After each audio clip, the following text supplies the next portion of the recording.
Então, olha só, vamos falar só um pouquinho do que é o 8, tá? O 7 está aqui para quem quiser ver as duas versões. Comecei no 6, tá? O 6, pessoal, eu me inspirei no Nat. Ele falou sobre, né, o Nat criou aqui uns exemplos, tá?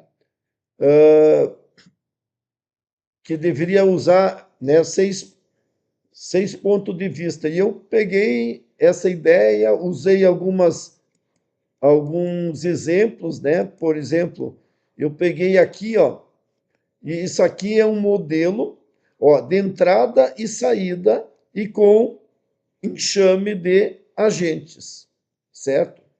Então, por exemplo, esse aqui é um modelo, agora não sei o número dele, mas é um modelo que serve para qualquer um de vocês. Por quê? Porque a gente chega aqui, ó, podia ser o WhatsApp, né? Podia fazer multicanal, mas ele vem, né? Se for texto, vai direto, se for voz, ele converte, né? Faz transcrição. Eu podia ter imagem, faço a mesma coisa, né? E entrega o texto que é o propósito aqui, né? E a saída sempre vai ser texto, ao menos que tu quiser colocar aqui no meio.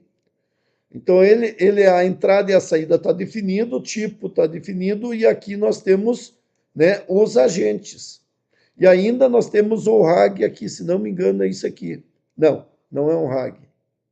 Mas o RAG nada seria mais do que um outro tools, né, um outro agente. Então, esse é um. Esse aqui, pessoal, é uma conversa, certo? Humanizada.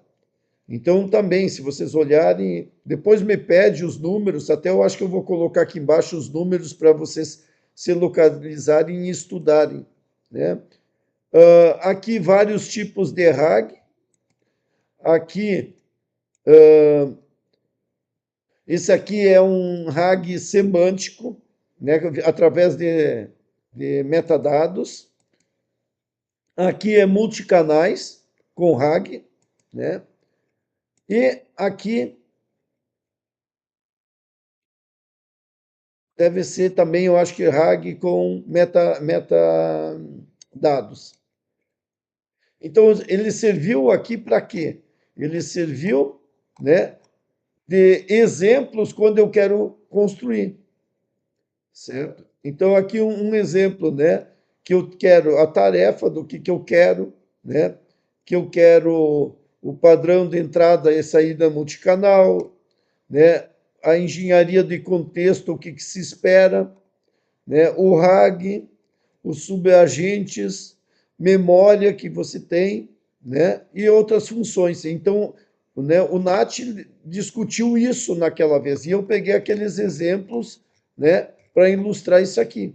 Então, assim começou esse 6. Só que daí eu pensei, não, para aí, nós vamos melhorar um pouco isso.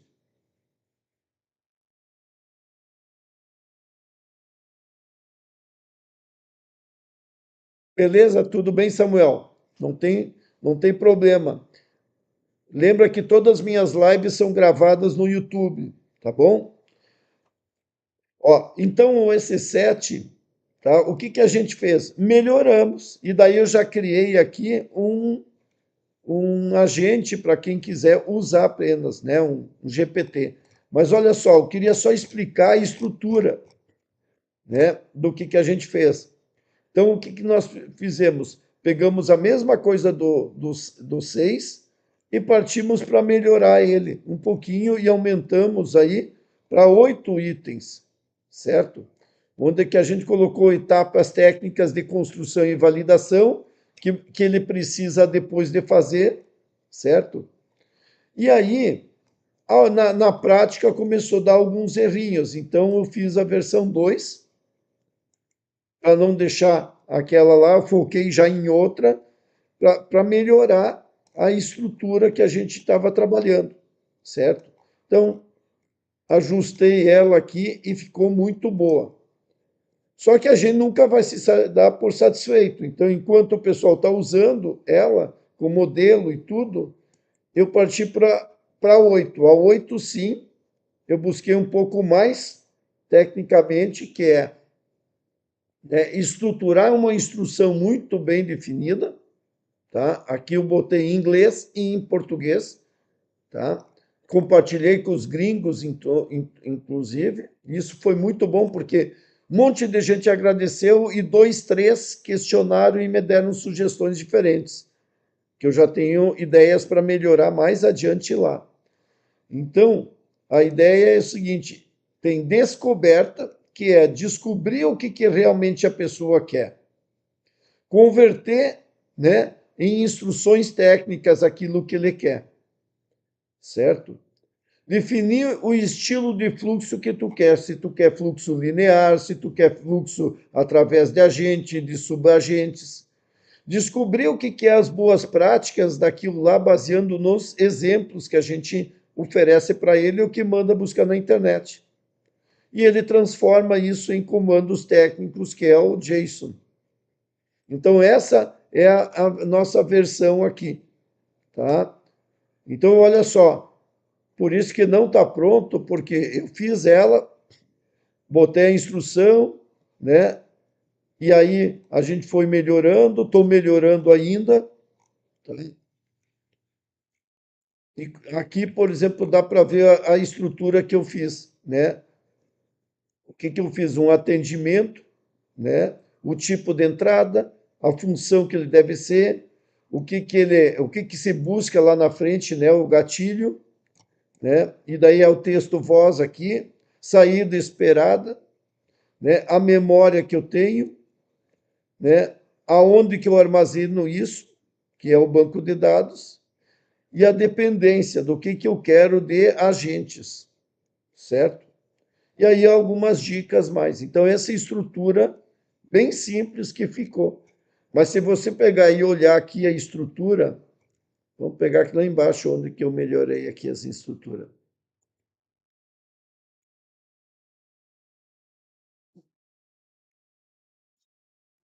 Achou aqui? Sim. Ó, então, isso aqui é o prompt para o sistema. Então, ele vai pegar, né, ter uma visão geral. Eu não vou ler aqui para não ficar, né, gastar muito tempo de vocês, mas aqui você pode ter a visão geral, que é descobrir, né, o que é o processo desse GPT ou dessa instrução. E eu vou para a descoberta, que são esses 10, né, pontos aqui, porque hoje a gente está focando no N8N, mas eu posso estar usando qualquer plataforma. Tá? Depois eu vou para a tradução técnica, que eu falei. Depois eu vou para gerar os fluxos. Né? Daí eu vou pegar depois a parte prática, né? De boas práticas, certo? E depois eu vou fazer a geração do código, certo? E aí confirmar a entrega e a validação. Tá? E aqui estão os anexos que eu vou